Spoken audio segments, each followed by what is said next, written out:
Sa mga pinagtatanong po kanina ng mga contractors, kung kagaya po ng mga diskaya, kayo po ay nagbibigay din ng porsyento, sumagot po kayong lahat na hindi.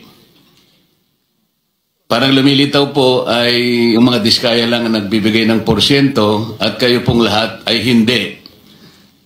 Sa palagay po ba ninyo ay kapanipaniwala po yung sagot ninyo?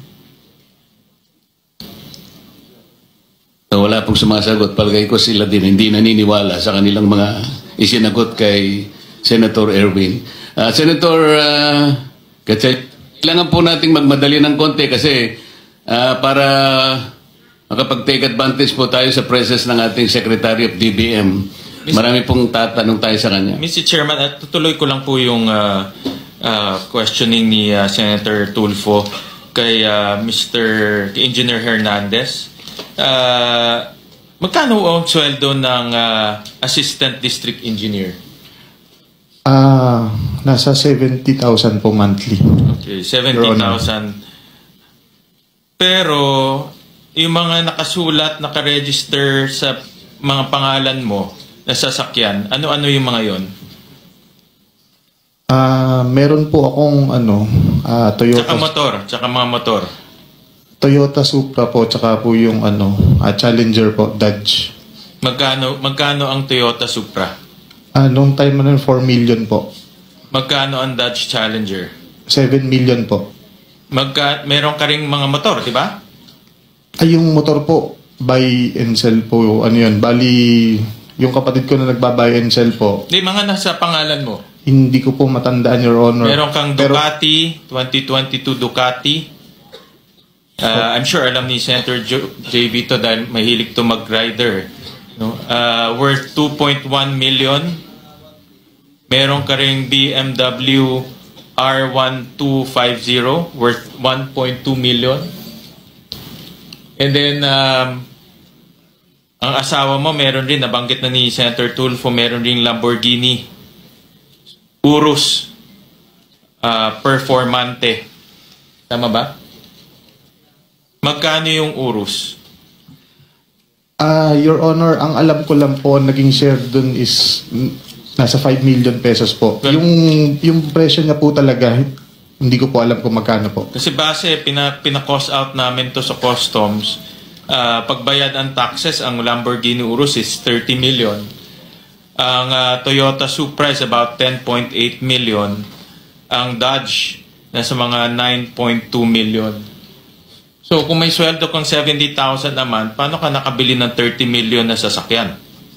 Your Honor, yung pong Lamborghini Urus is may share po doon, nag-share lang po yung asawa ko tsaka ako para gawin pong konting hanap buhay. Ano trabaho ng asawa mo? With all due respect to Senator Sherwin, ano trabaho ng asawa mo? Dati po siyang nasa GSIS. Magkano ang sweldo niya? Hindi ko po alam, Your Honor. So, magkano yung Lamborghini? 30 million? Ang balita ko, pumunta ka rin sa tindahan ng kotse. Tinuro ng asawa mo, ito gusto ko, pinili mo kaagad cash. Hindi po totoo yan, Your Honor. Magkano pinapatalo mo sa casino? With all due respect to Senator Sherwin. Sa pera ko po, wala po akong pinapatalo, Your Honor. Ano alias ang ginagamit mo sa casino? Nagpunta po kami isinama po ako ni Ano ang pangalan na ginagamit mo sa casino? Your Honor, sasagutin ko po ng binigyan lang po kami ng membership number. I am asking you, what is your alias? Huwag ka na magpaligoy-ligoy pa. To be honest po, Your Honor, nagsasabi po ako ng totoo. What is your name? Anong ginagamit mong alias? Your Honor, nagsasabi po ako ng totoo. Membership number po ang binigay sa akin ni Boss Henry. Ikaw magsisungaling. Di ba ikaw to? I believe po, Your Honor. I believe. Anong pangalan nakalagay dito? Page, pakita mo.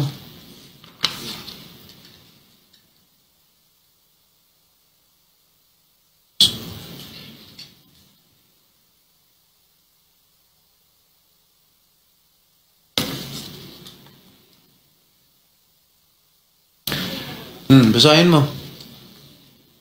Your Honor, nakalagay po dito Marvin de Guzman. Oh. Ba't hindi mo alam? Your Honor, pag sinasama po ako pagka po sa casino, wala po kaming daladalang membership card. Paano lumitaw to? Totoo po yung sinasabi ko, Your Honor, wala po kaming Paano nga lumitaw yung ID? Anong totoo sinasabi mo? Sisinungaling nga eh. Hindi mo nga alam kung ano pangalan ng alias mo. Ito, liwaliwanag oh. Ang binibigay lang po sa amin para daw po makapaglaro mo kami, kahit daw po yung membership number lang po. Hindi mo alam kung anong pangalan ng alias mo doon sa casino? Hindi po nila sinasabi. Okay, bakit Your ka Honor. na-ban sa Resort World? Bakit? Dati po, doon sinama... Una-una, saan ka naglalaro? Soler?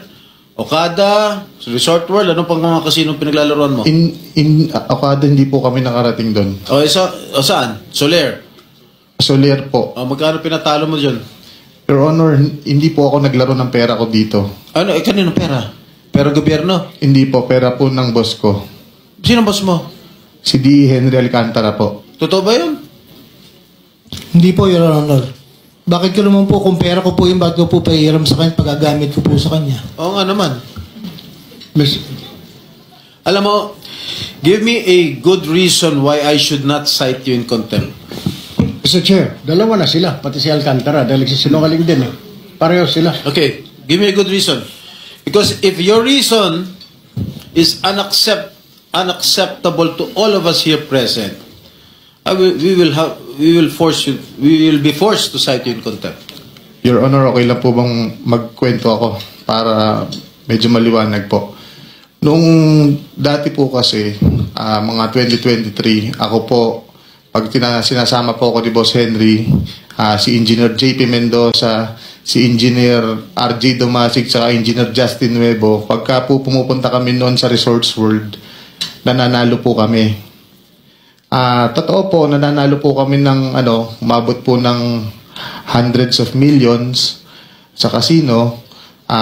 Pero nung kaya po kami naban, Para hindi tayo magtagal, ang tinatanong kasi sa iyo ni Senator Jinggoy, bakit ka nagkaroon ng isang ID na ang pangalan ay De Guzman Marvin Santos? Ito ay inisyu sa iyo ng LTO. Paano mangyayari yun? wala po kung ganyang ID, Your Honor. Basta pumunta lang po kami, sinama lang Ito po nga kami yung ni Boss. ID mo inisyu ng LTO. Sa LTO law, criminal pa ito Hawak namin yung certification ng Okada, ang registered name mo ron, membership mo, Marvin Santos de Guzman. Kaya kapag hindi ka nagsabi ng totoo ngayon, ikaw ang kauna-unahang masasite in contempt at hindi ka makakauwi sa araw na ito. Your Honor, nagsasabi. Sabihin mo na yung totoo, sapagkat dito sa record namin, halimbawa, noong March 2025, Okada ito nanalo ka ng 653,500 pesos. April 1, natalo ka ng 25 million plus. May 2025, natalo ka ng 10 million. Ayun, June 2025, natalo ka ng 14,160,750. July 2025, nanalo ka ng 15,914,000. Ito recorded ito Kung hindi ka magtatapat, I will cite you in contempt. Your Honor, Kanino mo kinukuha ang mga perang ginagasta mo? Your Honor, sinasabi niyo po is Okada po. Ano ba yung sasabihin ko? Ito nga, record nga ito Kanino nang gagaling ang perang ginagasta mo para magkasino ka? Gumagamit ka pa ng pangalan para hindi kayo mahalata. Halata na kayo Pati si Alcantara, ito ang ginagamit niyang pangalan, Joseph Castro Villegas. LTO issued license cards. Your Honor, kahit kailan po, wala po akong lisensyang ganyan. Wala. Basta sinama lang po. Nasa sayo kung hindi mo aaminin, ngunit itong perang ipinanalo mo at ipinatalo, katakataka ka, paano mo nagamit ito? Paano ka nakakataya ng ganito at nananalo ka ng ganito karaming pera?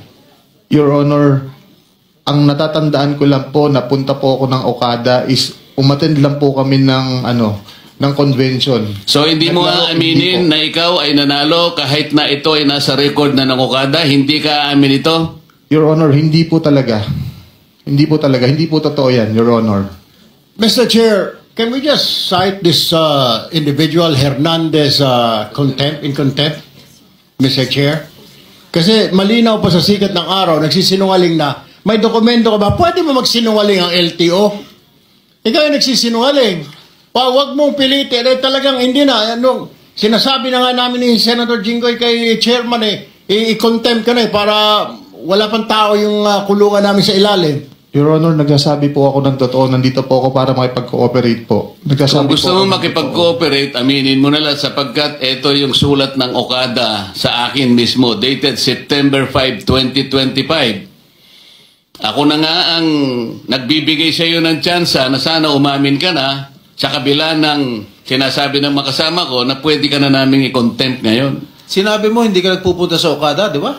Ang sabi ko po, napunta po ako sa Okada nung, ang huli ko po alala is yung parang Naglalaro May ka doon. po. Naglalaro ka doon. Was there an instance na naglaro ka doon? Ang alam ko po, No, answer me directly, please. yes po. Oh. Yes, Your Honor. The documents that are in possession with Senator Marcoleta, these documents don't lie. Your Honor, pwede po ba akong ano? Kasi po, ang pinaliwanag po ni Honorable Marcoleta is ito daw pong last June, May, April is nandun po ako. Wala po ako doon. Hindi po ako napunta doon, Your Honor. Pero naglalaro ka doon. Doesn't matter. Nakapaglaro po ako isang beses.